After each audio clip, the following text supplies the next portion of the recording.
ready? We're ready. Everybody say, I'm ready. I'm ready. Let's do it.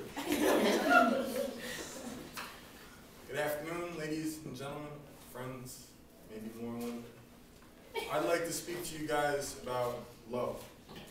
Love because I found this bridge to be a part of love in my life.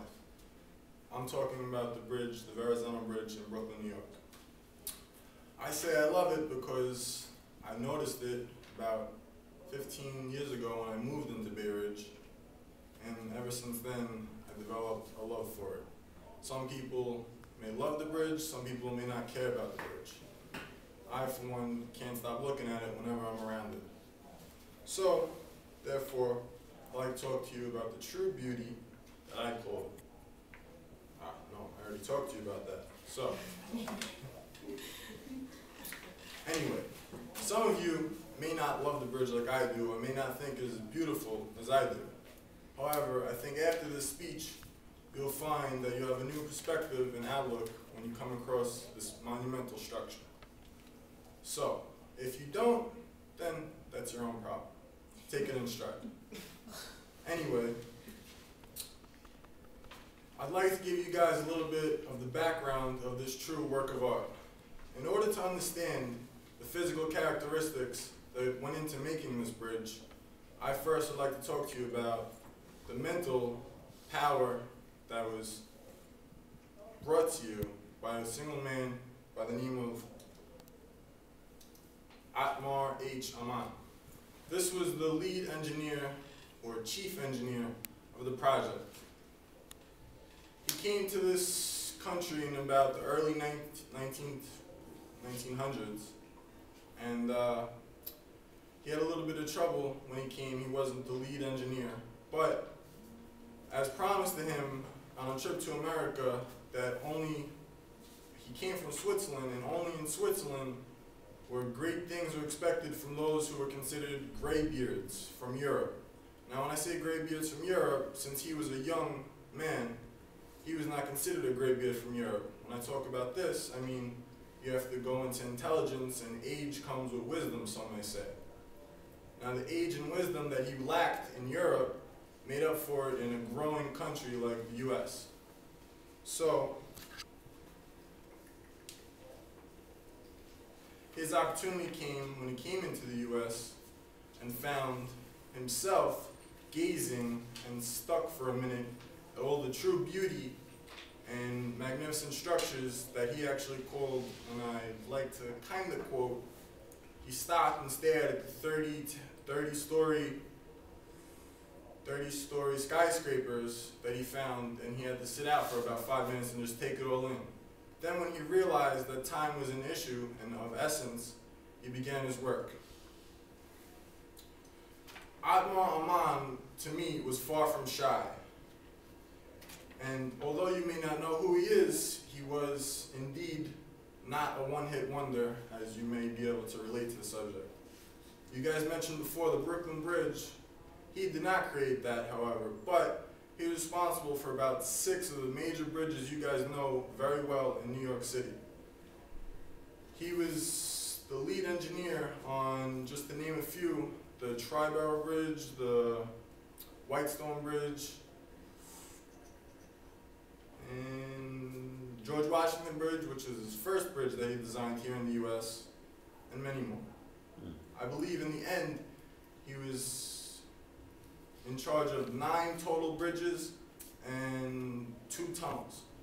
So now I'd like to talk to you about the leadership that he was put in charge of after his 6 bridges that he accomplished, or made, engineered rather.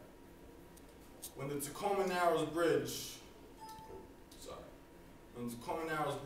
which was at one point the largest suspension bridge going, collapsed, as you can see here in the picture, he was appointed by Congress with another 2 people to be in charge of finding out why this bridge collapsed. This was, according to Dol Rastafur, the author of 6 Bridges, The Legacy of Atmar Aman, I believe was the title. According to that book, this was his most monumental, how should I word this? Alright, most monumental contribution to the civil engineering world. As you can see, the bridge collapsed midway, which I don't know about you guys, but proves to be a little dangerous if I want to cross a bridge. So, now you're probably wondering where the Verrazano Bridge fits into all this. Well, it does in my grand scheme of things. I would like to say that in order to bridge the Narrows, there was a lot of trials and tribulations, and I'd like to call it a crime. The crime was that in the early 1920s, they came up with the idea to bridge the Narrows, and they were going to name it the Liberty Bridge. Now, the Liberty Bridge was not passed and put through because of a man by the name of, I'm sure who you all know, maybe not by first name, but by last name, Fiorello LaGuardia. Now, this was a congressman who put the kibosh to this bridge because he felt that a need for a bridge is not a private, the need for the bridge was not a private need, but it was a civil need. So a civil need should not go into private hands. So the bridge was then put to rest again for a number of years. Now, because this was during about the time of the Great Depression, when any other talks arrived, they had to also put an end to this. So until about the mid-1950s, the bridge was put to rest, and then it came about once more. The head of the Triborough Bridge and Tunnels, Robert Moses, who you all should know because of his beaches and his parks, granted the permission to build the structure. Atmar Aman was also put in charge of being the chief engineer of this project. This is a picture of its early stages, another picture in 1964, another picture, of course, and this is a picture of about recently, 2007. Now, 1,000 men were put on this bridge as a daily routine, as the final work structure, but about 10,000 men were in charge of the entire building of the bridge.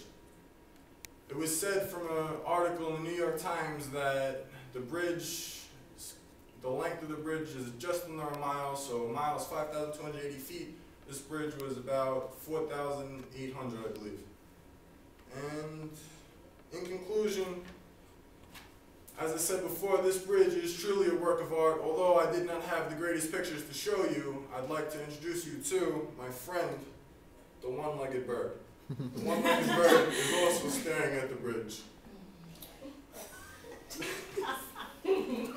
As Atmar H. Aman quoted, "It is a crime to build an ugly bridge," and as you can see, and as I know, he took this for a very true meaning. That is the end of my speech.